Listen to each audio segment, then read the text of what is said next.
주님께서 나와 함께 일하기를 원하신다면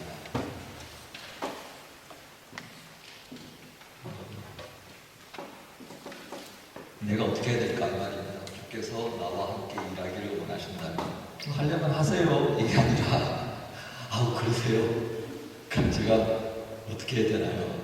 이런 물음이 뒤따라온다면 그 물음에 대하여서 주님이 뭐라고 하셨을까?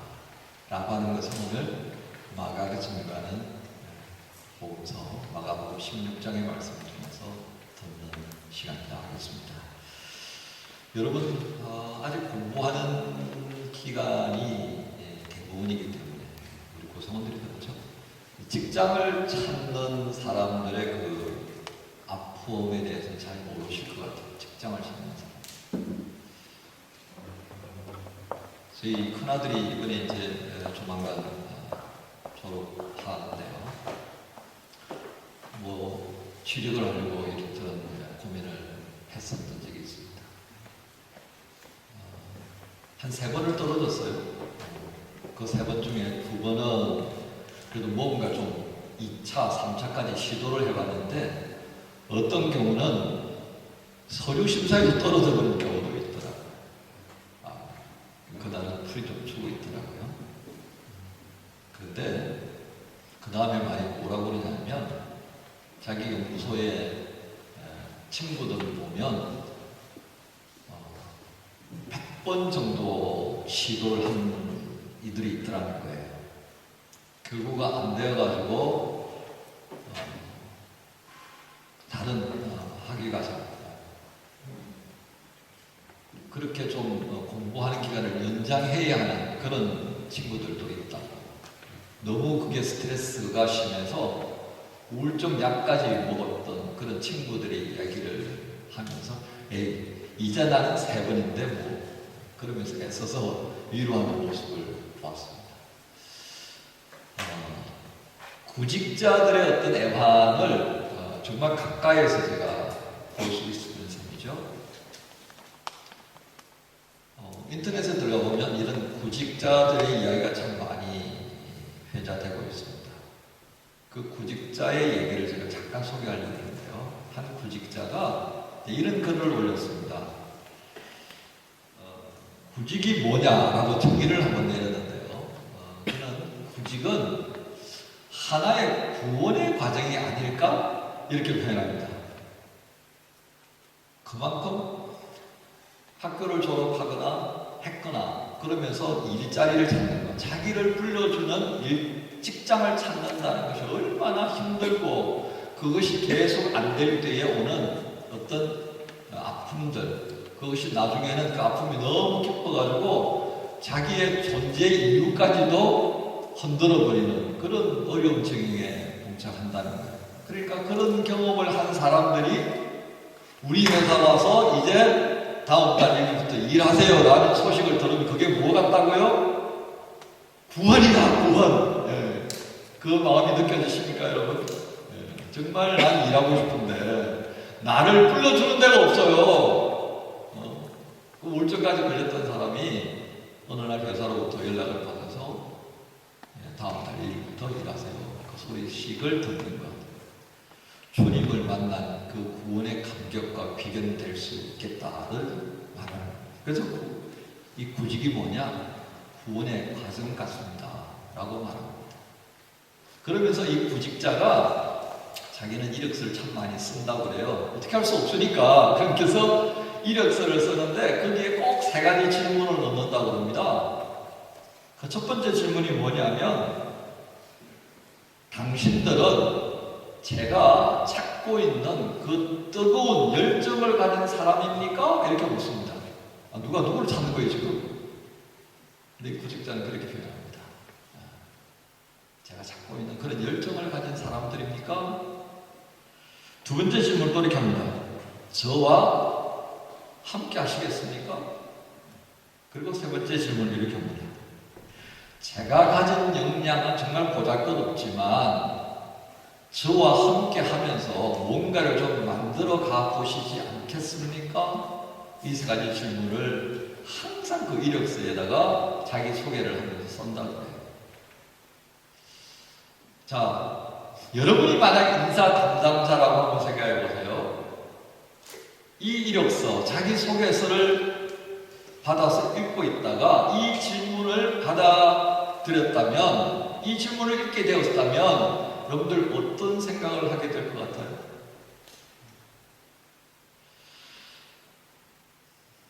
사실 이런 질문 자체가 어쩌면 매우 수용하기가 쉽지 않다라고도 볼 수 있습니다. 왜요? 직장이라고 하는 이 자리는, 일자리라고 하는, 회사에서 누군가를 찾는다라고 하는 것은 아주 고난이도의 과정을 반드시 수반합니다. 왜요? 이 직무에 적합한 사람을 찾는다는 게 그렇게 쉽게 할 일이 아니라는 것을 인사 담당자들이 잘 알기 때문입니다. 그래서 정말 면밀하게 훑고 잘라낼 수 있는 건덕지는 다 차단해서 잘라내는 거예요. 그래서 살아남은 자가 뭘 구직되는 거죠. 이처럼 누군가와 함께 한다는 것, 그거 정말 쉬운 일이 아니다 하는 것을 우리는 이 구직의 과정을 통해서 보게 됩니다. 그것은 바로 서로가 서로에게 맞추어 가기 위한 수고, 그 수고한다는 게 어렵다는 걸 잘 알기 때문입니다. 그래서 인사 담당자들이 아주 사람을 음성해서 고르는 것은 이 수고를 어떻게 하면 좀 덜할까, 어떻게 하면 좀 날 것으로라도 잘 먹을 수 있을까, 횟감을 고르듯이 그런 내 입맛에 딱 떨어지는 사람, 내가 그렇게 수고하지 않아도 잘 풀릴 수 있는 그 사람을 찾을 수 있을까, 그 생각 아닌가 싶습니다. 또 어떤 사람들은 그런 수고할 필요 있습니까? 그냥 일하다가, 일 시키다가 못하면 내보내면 되지. 너무 고심을 많이 하는 것 같습니다. 이런 사람들도 있습니다. 그런데 또 다른 측면에서 이렇게 누군가와 함께 일하기 위해서 수고하고 그 수고를 통해서 맞추어가는 과정이 왜 소중한가를 얘기하는 또 한 장르가 있습니다. 어떤 사람이 산다는 게 무엇입니까? 라고 하면서 소설 속에서 질문을 던집니다. 이 질문을 받은 사람은 췌장암에 걸려서 시한부 인생을 살아가고 있는 고등학교 여학생입니다. 그리고 이 질문을 던진 이는 바로 그 같은 학교의 남학생입니다. 병실에 입원했다는 소식을 듣고 이 남학생이 찾아와서 이 여학생과 함께 소위 말하는 진실 게임을 하는 과정에 나온 질문입니다.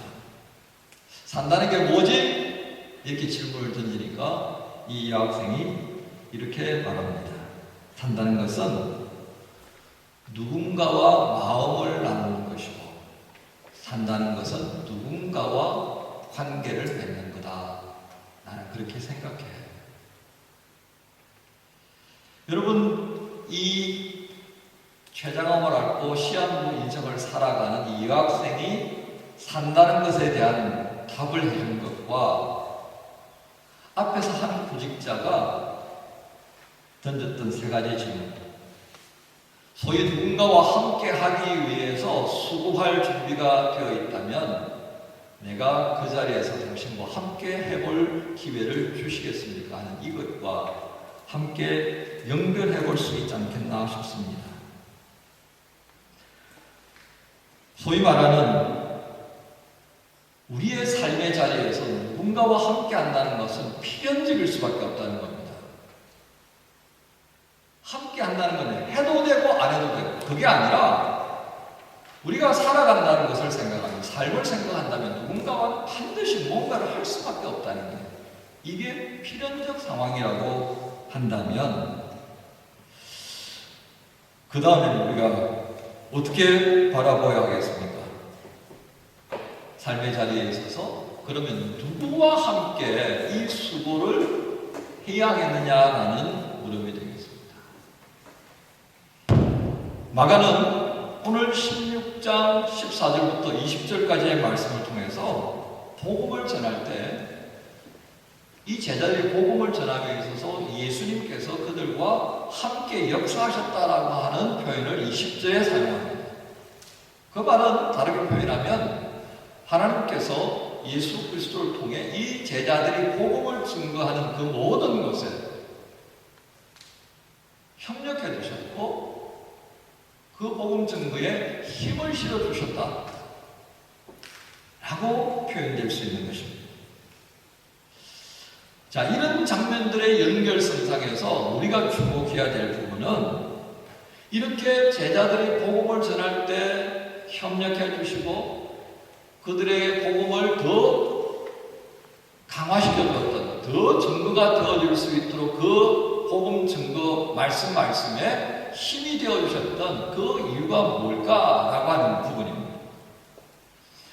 곧 우리의 관심은 하나님께서 열정을 가지신 분이고 그 열정을 가지신 하나님께서 누구와 함께 그리고 어디에서 무엇을 위해서 사람들과 함께 했느냐라고 하는 물음으로 오늘 이 장면을 볼 필요가 있다는 것입니다. 좀 관심을 바로 여기 두자는 겁니다.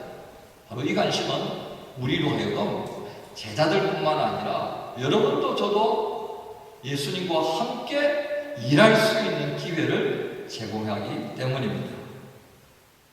오늘 마가가 전가하는 예수님께서 함께 일하시고 그들의 복음 증거에 더 힘을 북돋아 주었던 이 제자들은 어떤 사람이었습니까? 마가복음 16장 14절의 말씀을 보면 이들은 예수님께서 부활하신 다음에 두 번에 걸쳐서 소위 말하는 막달라 마리아와 엠마오로 가던 두 제자들이 달려와가지고 예수님이 살아나셨다라고 증거했음에도 불구하고 무슨 소리야 했던 사람들이었습니다. 마가는 이것을 11절에 14절에 아주 적나라하게 표현합니다. 그 후에 11제자가 음식 먹을 때 이 11제자가 누구겠습니까? 초대교회에서 호응 잡고 살아가던 그 사도들의 이야기입니다. 예루살렘을 더들썩하게 만들었던 성령 강림 이후에 막 설교하고 능력을 베풀게 했던 그 잘난 11명의 제자들의 실상을 마가가 정리해보고 있는 겁니다. 그들의 실상은 어땠다고요? 예수님이 부활하실 때 콧방귀 꼈던 사람들이었다는 겁니다. 안 믿었다 이 말이에요. 그래서 예수님께 꾸지람을 크게 들었던 사람입니다. 보세요. 예수께서 그들에게 나타나서 그들의 믿음 없는 것과 마음이 완악한 것을 꾸짖었다. 믿음 없는 건 뭐 그 사람들이라고 그냥 비슷비슷하지. 거기다 그죠? 그런데 그 다음에 뭐라고 해요? 마음이 완악하다. 좀 쉽게 표현하면 완전히 배려버렸다 이 말이에요. 개적에 정이 하나도 없더라 이 말이에요. 이거 얼마나 예수님께서 꿀딱지가 나셨느냐 그 말입니다. 우리가 이제 이걸 한마디로 표현하면 뭐라고 했겠어요? 야, 이 못된 놈들아, 내가 그렇게 읽었고 내가 그렇게 막 달랑가려 통해서 증거했고 엠마오로 가던 두 제자를 만나서 내가 확신을 줘서 너희들이 와서 했는데도 그것까지도 안 믿어. 뭐 세상에 그런 게 있습니다. 나는 본 것만 믿는다는 그런 게 있어요. 근데 니들 나하고 3년 동안 살았잖아. 3년 동안 따라다니면서 내가 임상실험으로 보여준 게 얼마나 많아. 그런데 너희들이 그래? 참 나쁘다라고 하는 말씀을 우리 여기서 볼 수 있습니다. 마가가 이런 게 뭐겠어요? 왜 이 제자들 11명의 제자들의 적나라한 모습을 끄집어내왔을까요?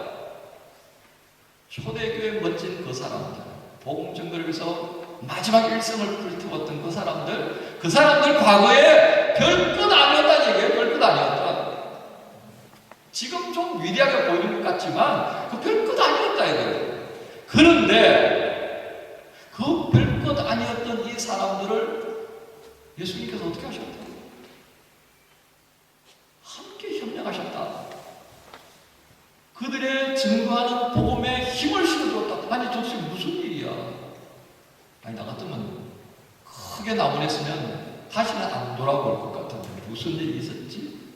사도행전 1장과 2장에서 이들의 변화의 과정을 보여줍니다. 예수님께서 부활하신 다음에 다시 불러 모으셔가지고 40일 동안 그들에게 다시금 하나님에 관한 말씀, 하나님 나라에 관하여 차근차근 가르쳐 주시고, 그리고 그들의 보는 앞에서 성천하셨습니다. 성천하시면서 당부하신 말씀들을 그들이 비로소 기억하고 마음에 담고 순종하기 시작했다는 겁니다. 그래서 사도행전 2장에 성령 강림의 역사가 일어나고 그들의 성령의 도구가 되어서 그 기대 등등하던 유대인들을 향해서 주의 말씀을 증거하게 되었다는 겁니다. 마가는 뭘 보여주려고 하는 겁니까? 엉터리 같은 이 과거의 11제자가 아닙니다. 그 엉터리 같은 제자들이 주의 은혜 가운데에서, 주의 돌보심 가운데에서 성장하고 성화되어져서 이렇게 되었다는 겁니다. 그 변화가 있으니까 그 변화를 바라보시면서 주님 앞에 순종하며 나오니까 주님께서 그들을 기뻐 받으시고 어떻게 해요? 그 다음에 그들에게 협력하시는 말씀, 마음을 내어주시고 그들이 증거한 복음에 힘을 더해주셨다라고 하는 것입니다. 우리는 이 첫 번째 장면에서 사람을 찾고 사람을 세우고 사람과 함께 일하려고 하시는 열정을 가진 주님 앞에 제대로 매칭이 되려면 저 여기 있어, 너 거기 있구나 라고 하는 관계가 되려면 뭐가 있어야 한다고요? 그렇습니다. 변화의 과정입니다. 과거에 머물러서 하나도 변화되지 않는 그 모습으로 머물고 있다면 주님이 안 쓰셔요. 왜 그거 아니라도 말입니까?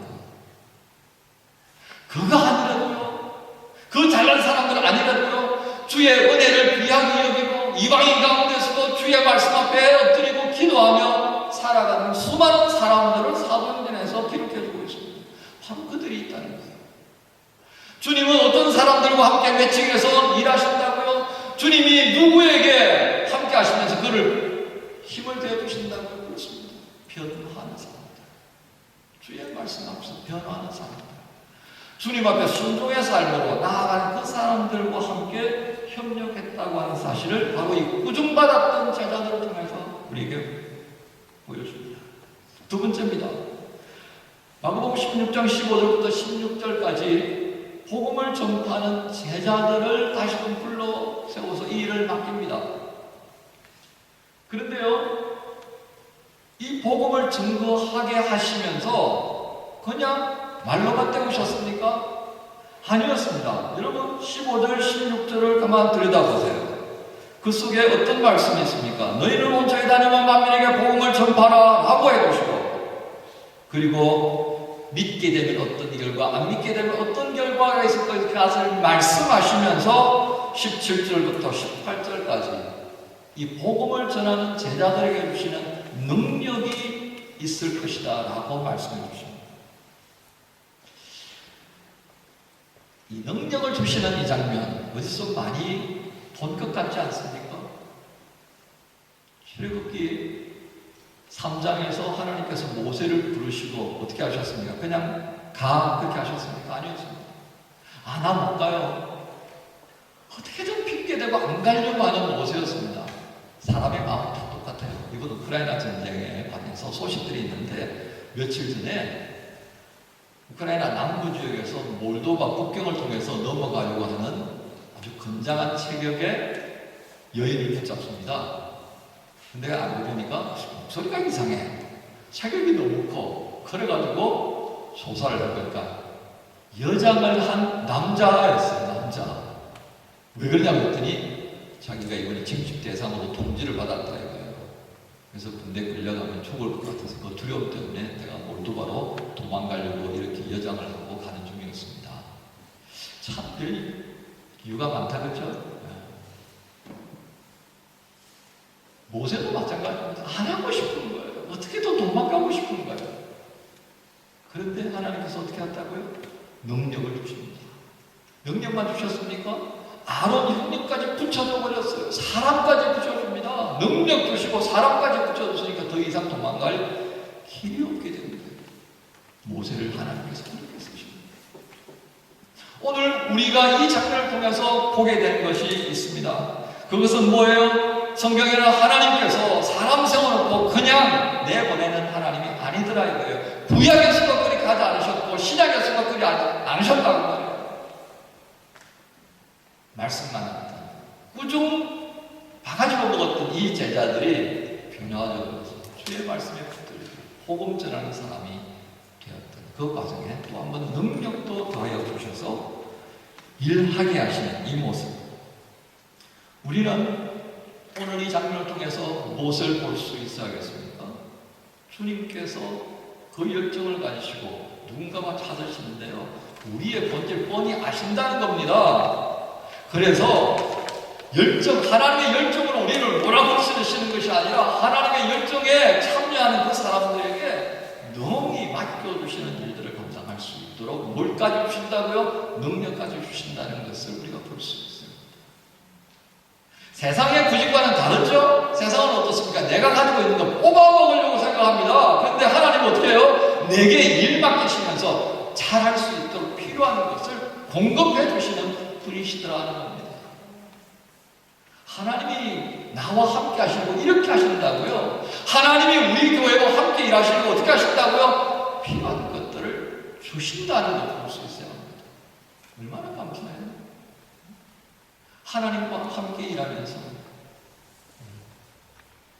내게 어떤 것까지도 다 받아 쓰게 되는 이 삶이 하나님과 함께 일하는 자가 누리는 복이라는 것을 보게 됩니다. 마지막 세 번째입니다. 복음을 정언하시는 주님입니다. 20절에 뭐라고 했습니까? 제자들이 다가 두루 전파할 주께서 함께 역사하사 그 따르는 표적으로 말씀을 확실히 정언하셨다. 제자들이 뭘 했느냐는 겁니다. 제자들이 뭘 했어요? 복음을 전했죠. 너희가 잡아 죽인 이 예수를 하나님께서 다시 살리사 우리에게 구주가 되게 하셨다. 누구에게입니까? 베드로의 증거입니다. 성령 받고 정신 차리고 그리고 외치기 시작할 때 첫 설교의 핵심입니다. 즉 이게 뭡니까? 이게 뭘 얘기하는 거예요? 요한복음 8장 20절이 말씀이 있습니다. 8장 29절에요. 한번 올려주실래요? 같이 한번 읽어볼까요? 시작. 나를 보내시니가 나와 함께 하시더라. 나는 항상 그가 기뻐하시는 일을 행함으로 나를 혼자 두지 아니하셨느니라. 이게 무슨 말씀이에요?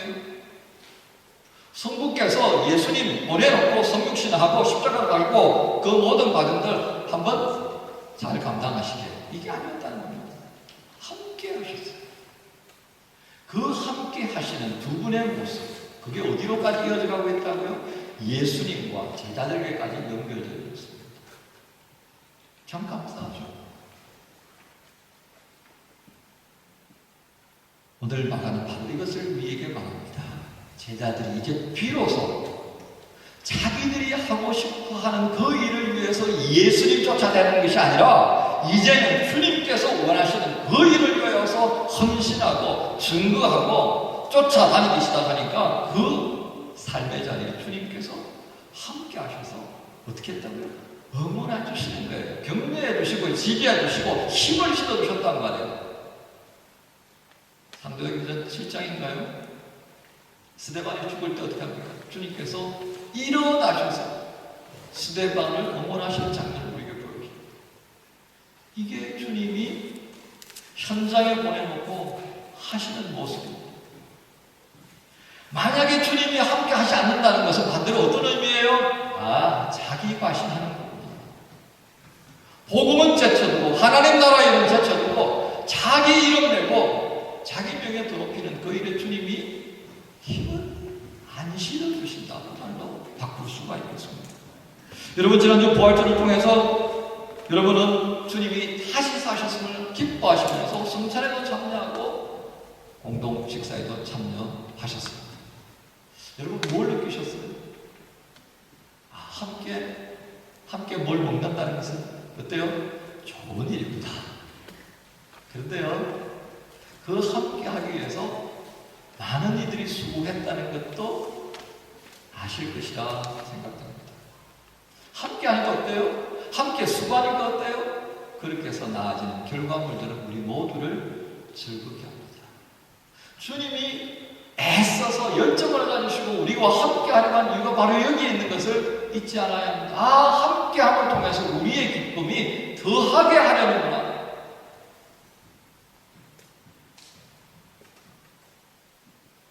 우리의 삶이 있는 곳에 함께하는 모든 사람들이 이 기쁨과 감사를 또한 누릴 수 있도록 일하도록 우리에게 당부하십니다. 사도행전 1장 8절에 말씀 같이 읽을까요?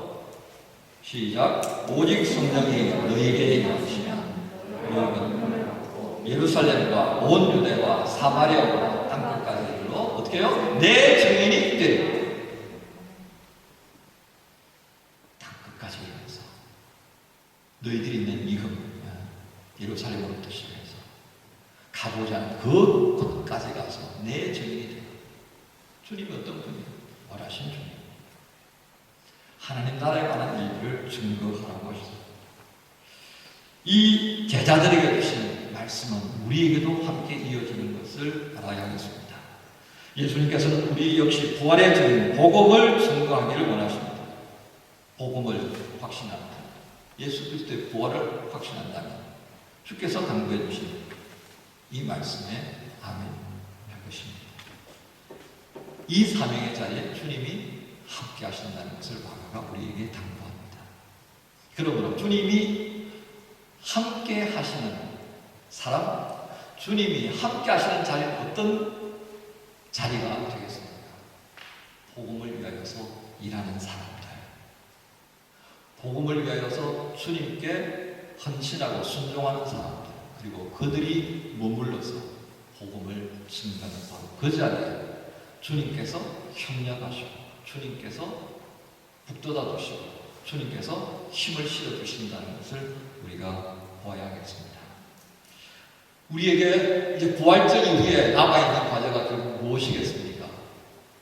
이 제자들처럼 문제투성인 우리지만 날마다 변화될 수 있도록 우리에게 힘을 돋워 주시고 말씀으로 먹이시고 성령으로 이끌어 가시는 그 주와 함께 지속적인 변화의 삶을 살아가는 겁니다. 그리고 주님께서 우리에게 능력을 주셔서 이 일을 하게 하시는 것도 믿어야 하겠습니다. 그리고 능력을 주시고 거기에 더해서 어떻게 해요? 협력해 주시고 그래 이거 내가 확실하게 보증해 라고 하는 보증수표까지 딱 붙여주시는 주와 함께 하는 일이 부활의 감격을 경험했던 그날 이후에 제자들의 모습이었고 저와 여러분들의 모습이라고 하겠습니다. 오늘 말씀 앞에서 감사함으로 아멘함으로 오늘 우리에게 주어져 있는 내일의 삶을 이렇게 살아가면서 주와 함께 일하는 자의 기쁨을 누릴 수 있기를 우리 주님 예수님의 이름으로 축복합니다.